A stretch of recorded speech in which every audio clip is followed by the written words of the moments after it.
You know that actress, Clara Vance? The one who plays the sweet, innocent doctor on that big hospital show? The one who wins all the awards and talks about charity work? Yeah, I picked her up one night, and let me tell you, the person I drove around for 2 hours was not the person you see on TV. She was a complete stranger, a monster even. And I saw the darkest side of her life that no one, absolutely no one, knows about. It was a Friday night, prime time. I was cruising through the high-end residential area, the one with the million-dollar gates and the perfect lawns. I got a ping for a long ride, a solid 2-hour fare heading out to a remote, private estate near the coast. When I pulled up, a woman in a huge, dark trench coat and sunglasses got into the back. It was late, but the sunglasses were a dead giveaway. She was trying to hide. She gave me the address, and her voice was low, almost a whisper. It took me a second, but when she said, "Just drive and don't talk," I recognized it. It was Clara Vance, the biggest star on television. I've driven celebrities before.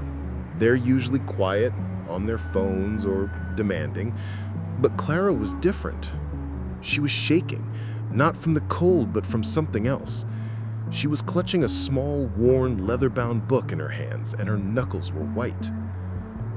I kept my mouth shut, just like she asked, but I couldn't help but watch her in the rearview mirror. She was famous for her smile, that perfect, radiant thing. But tonight, her face was a mask of pure, raw misery. She looked like she hadn't slept in a week. About 30 minutes into the drive, she finally broke the silence. She wasn't talking to me. She was talking to the book. "I can't do it anymore," she whispered, her voice cracking. "I can't keep pretending." I pretended not to hear.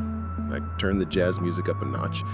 But then she started talking louder, a desperate, rambling confession that was clearly meant for the empty space of the car, not for me. "They think I'm a saint," she spat out, a harsh, ugly sound. "They think I'm a role model. They have no idea." She started to tell the story of her life, or at least the life she was living behind the cameras. It wasn't a glamorous tale of parties and premieres. It was a story of control, of a life completely owned by her studio, her manager, and her public image. She talked about the charity work. She said, "It's all fake," she laughed, a dry, humorless laugh. "I hate kids, I hate dogs. I do it because the contract says I have to. It's a tax write-off and a PR move. Every time I smile for a photo with a sick child, I'm thinking about the script I have to memorize." She talked about her perfect marriage. "He's gay," she confessed, her voice dropping to a conspiratorial whisper. "We haven't shared a bed in 5 years. It's a business arrangement. The studio pays him $1 million a year to be my husband and keep the image clean. He has his own life. I have this cage." The more she talked, the more the sweet, innocent doctor from TV dissolved into this bitter, broken, and deeply cynical woman. It was like watching a beautiful painting melt in the rain. Then she got to the darkest part, the reason she was shaking. She opened the leather-bound book. It wasn't a diary, it was a ledger, a small, neat list of names and dates. She said, "This is my secret." She holded up the book so I could see the pages in the dim light. She explained that the studio had been systematically destroying the careers of anyone who threatened her image or her show's ratings. A young actress who was too talented, a writer who wanted to expose the studio's secrets, a journalist who got too close to the truth about her husband. She said, "I didn't do it," she insisted, her voice pleading. "But I knew. I signed off on the money. I paid the people who did the dirty work. I let them ruin lives just to keep my face on a billboard." She pointed to a name on the list. "This one," she said, her finger tracing a line. "This was a good man, a good writer. He was going to expose the whole thing. They framed him for something terrible. He lost everything. His family, his career, everything. She closed the book with a snap. She said, "I'm running away. I'm going to that estate and I'm going to disappear. I can't live with this anymore. I'm going to burn the book, burn the house, and just vanish." We were almost there. The gate to the estate was coming into view. I had heard a confession that could end a career, ruin a studio, and expose a network of truly evil people. I was holding a secret that was worth millions, maybe billions, to the right person. I pulled up to the gate. It was huge, black iron, and silent. She said, "Wait," just as I was about to stop. She reached into her purse and pulled out a small, encrypted USB drive. It was tiny, almost invisible. "This is a copy of the ledger," she said, her eyes meeting mine in the mirror.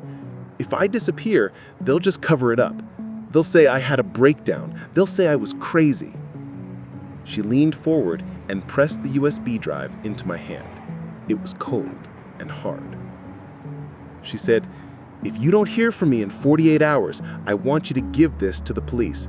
No, give it to the biggest newspaper you can find. Tell them everything. You're the only one who knows." Then she pulled out a thick wad of cash, much more than the fare. "This is for your silence until the 48 hours are up, and for your courage if you decide to use that drive." She got out of the car, trench coat pulled tight, and walked through the gate as it silently swung open.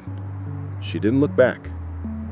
I sat there for a long time, the cash on the seat, the USB drive burning a hole in my palm. I never heard from Clara Vance again. The news reported she had checked into a private facility for exhaustion. The studio released a statement about her brave battle with mental health. I still have the USB drive. It's in a safe deposit box. I never gave it to the police or the newspaper. Why?